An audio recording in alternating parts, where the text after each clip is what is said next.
Mahomes is as good as any quarterback has ever been. This past season wasn't his best work, but he was still tied for 5th out of 35 in expected points added, which if you don't know what that stat is, I have a video that breaks it down.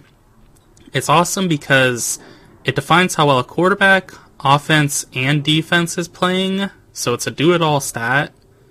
In addition to being great in EPA, Mahomes was also very good in quarterback rating, ranking 8th. His supporting cast was ranked number 13 for me based on his offensive line and weapons PFF grades. So when that's all added together, Mahomes ranked as the second best quarterback for me last year behind only Josh Allen, and it was very close between the two. So Mahomes at not his best is still a top 2 quarterback in the league. I think that really tells the tale of just how good he is and how special of a player he is, because this doesn't do any weighting towards the playoffs, where he is oftentimes at his best as well. So he just really raises his play at the most important times, and that's not really accounted for in this stat. It's all equally valuable, the play. At backup quarterback, Carson Wentz is rather solid. He didn't play much this past year, but as a starter 2 years ago, Wentz ranked 32 out of 38 quarterbacks that played 200 or more snaps, which is pretty good for a backup. That's obviously the worst starter in the league if he starts, but for a backup, that's not bad. So they have some insurance if Mahomes goes down, but obviously they're going to be majorly worse. As we move to the supporting cast, if you're enjoying this video, make sure you give it a like and also subscribe, as both make massive differences. With that out of the way though, the offensive line for Kansas City is really good. They were 5th in pass blocking when combining ESPN's pass blocking win rate with PFF's pass blocking ranking. So that's elite. And they weren't terrible in run blocking either. They were 19th when combining those two stats together, but for run blocking. So that's not bad. When you add it together, that's a really solid line as a whole. Compared to last year, the line should be roughly as good, as they returned 4 of 5 starters, with Donovan Smith being the only guy that's not on the roster. Kingsley Suamataia replaces Smith, with Suamataia being their second-round pick this year. Since 2019, the average tackle selected in the second round has a 55 PFF grade, which would be good for 68 out of 89 tackles that played 20% or more of snaps last year. So not great, but not the worst either. Their depth is a bit worrisome, as aside for Wanya Morris, everyone is a question mark. Morris didn't play a lot this past season, but he was solid enough when he did. They do at least have some insulation at tackle then, so if Jawan Taylor or Suamataia goes down, they should be okay in a pinch. Regarding their weapons, they're full of potential, and they have a decent floor as well. The main receiver for them is going to be Rashee Rice, who will likely be their wide receiver 1, as he was 35th in yards per game and 53rd in yards per reception last year, and he didn't even get full involvement until partway through the season. He is a really good slot option, and he does his work as a traditional slot would, being a short to intermediate threat. He does have some proficiency deep downfield, but that's more so sort of an afterthought for him, as he is better in the short part of the field, which, yes, it is more valuable to win deep downfield because you get chunk plays and your yards in a hurry, but being able to consistently move the chains is also very valuable. So Rice is somebody that is a key contributor, no doubt. Marquise Brown, otherwise known as Hollywood Brown, was 67th in yards per game, despite having poor quarterback play for much of the year. And a little bit surprisingly was his 64th ranking in yards per reception. Brown has really good speed, so you would expect his yards per reception to be a little bit higher, as he can just get deep downfield in a hurry. But he's also a little bit more of an intermediate threat than he is a deep threat.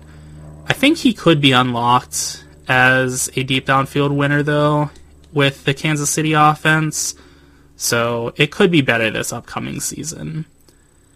Xavier Worthy was their pick at 28, and historically since 2019, first-round rookie wide receivers have an average grade of PFF's grades of 73, which would be 6 points higher than what Marquise Brown earned this past year.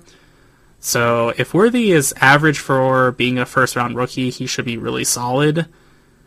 Worthy ran the fastest 40-yard dash time ever, but he didn't really win deep at college, which is a bit worrisome. So I think they'll need Brown to be their deep threat, but Worthy should also win in the intermediate game.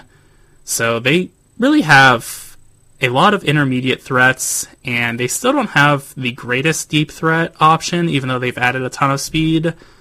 They just don't have a bona fide deep downfield winner, but Worthy definitely could transition into that because he does have such good speed, and if he just refines his game a little bit, I think he'll be really proficient in that area. For their tight end, they have Travis Kelce, obviously, Mr. Taylor Swift. He was first in yards per game among tight ends and ninth in yards per reception among tight ends last year. So that's fantastic numbers, and what's crazy is that's him not at his best because he was a bit slow to get going this past year. He really was great in the playoffs, but was not too big of a contributor in the regular season compared to what he normally is. So even when he's not at his best, he's still really, really good. He's like Mahomes in that sense. At running back, Isaiah Pacheco is an elite running back, earning 11th out of 59 halfbacks in PFF grade. So he's a fantastic contributor as well. He can catch, he runs very physically, he has great speed. Moving to their depth now, Justin Watson and Juju Smith-Schuster is their receiving depth. They're solid in their respective roles, with Juju being another slot option that's good in the short game. At tight end, Noah Gray is a really good tight end too. He's balanced as a run blocker and receiver. At halfback, Samaje Perine was a very solid addition, as he's a great receiving running back and physical as a runner to boot. So they have good depth, and they do have some pretty good stars as well. Shifting to defense now, at cornerback, the Chiefs are again elite, even in losing their best corner, L'Jarius Sneed. Trent McDuffie ranked 4th out of 127 corners in PFF grade, which is higher than what Sneed got. Sneed was 30th in PFF grade, but Sneed was shadowing the wide receiver 1 of other teams, so that took his grade down a bit because he was just getting into tougher competition. McDuffie is more than capable of shadowing wide receiver 1s, though, and doing anything else, as he's an elite pass rusher and great run defender as well. Man, these Washington cornerbacks from the University of Washington, that is, are just so good oftentimes. I think it's underrated how good they are. I'm drawing a blank on some of the other contributors from Washington, but they have a good pipeline, and McDuffie is the best of all of them.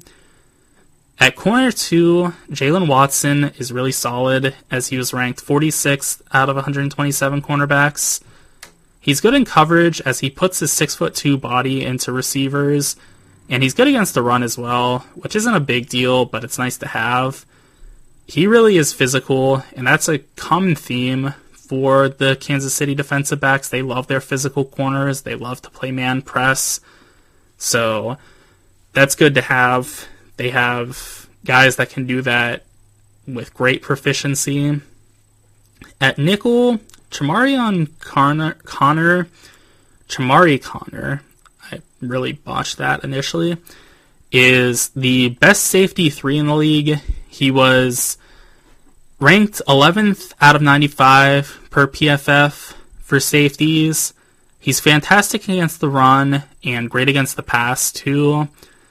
He's great as a free safety, plays well in the box, and at nickel corner too. So he has awesome versatility. He is a great representation of the Chiefs' defensive backs. As a whole, he's very good, physical, and versatile.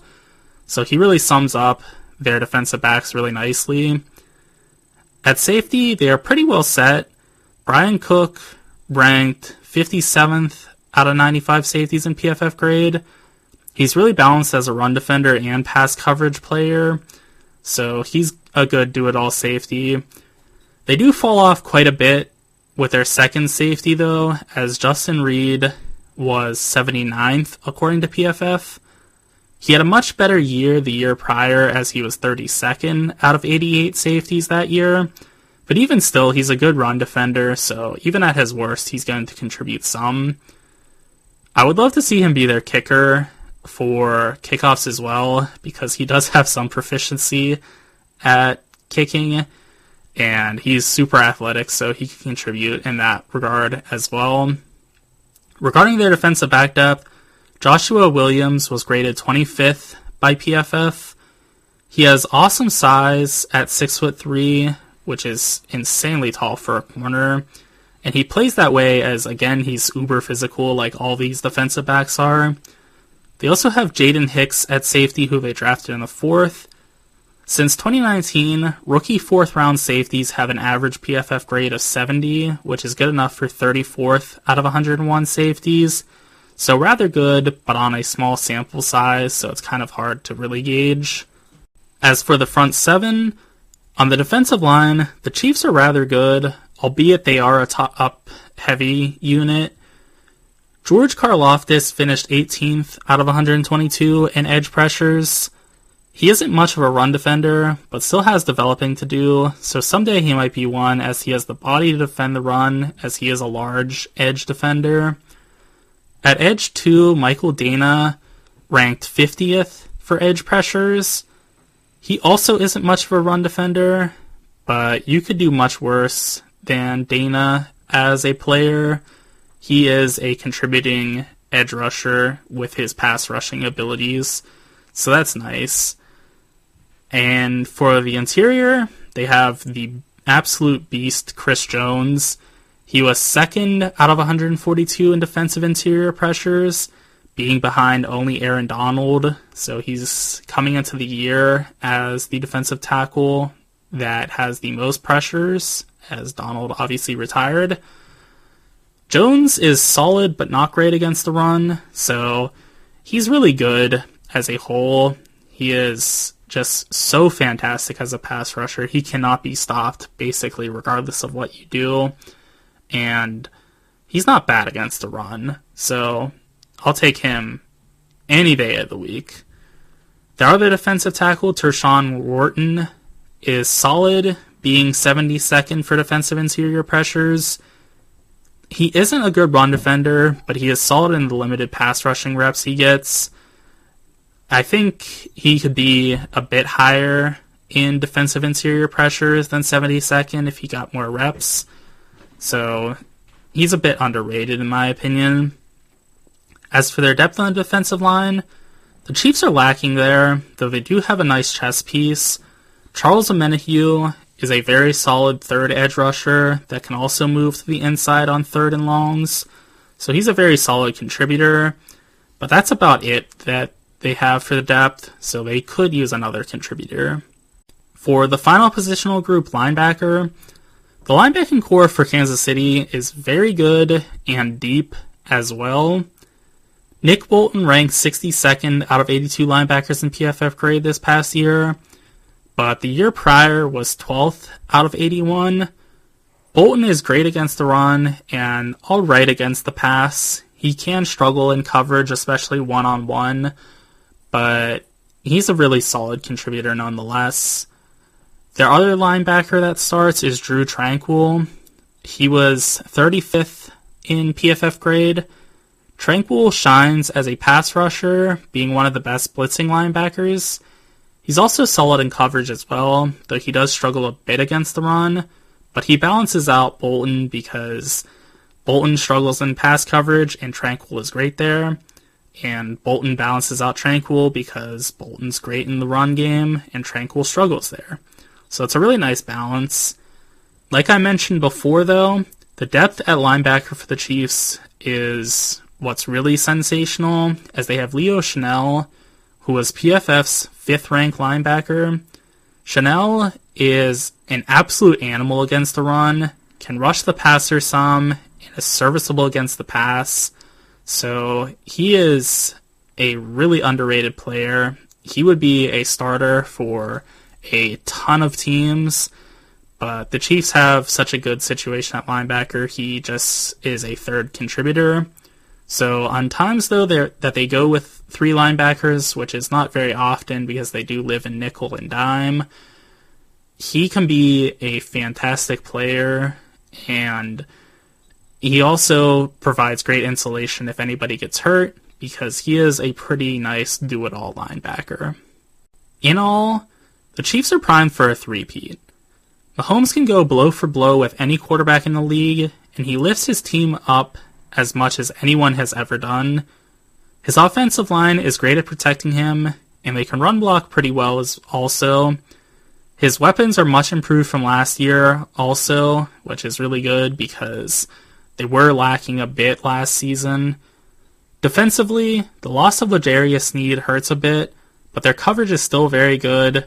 They have a real pass rush with Chris Jones being the leader of it, and their linebackers are very good and versatile as well. There's very little to not like about the Chiefs, as they're extremely talented and have depth in a lot of key positions too. And at the end of the day, even if their team wasn't great as a whole, Patrick Mahomes is always going to give you a chance. So they are a real threat to win a 3rd straight Super Bowl. Those are my thoughts. Be sure to let me know what yours are in the comment section, and also be sure to like and subscribe for more content.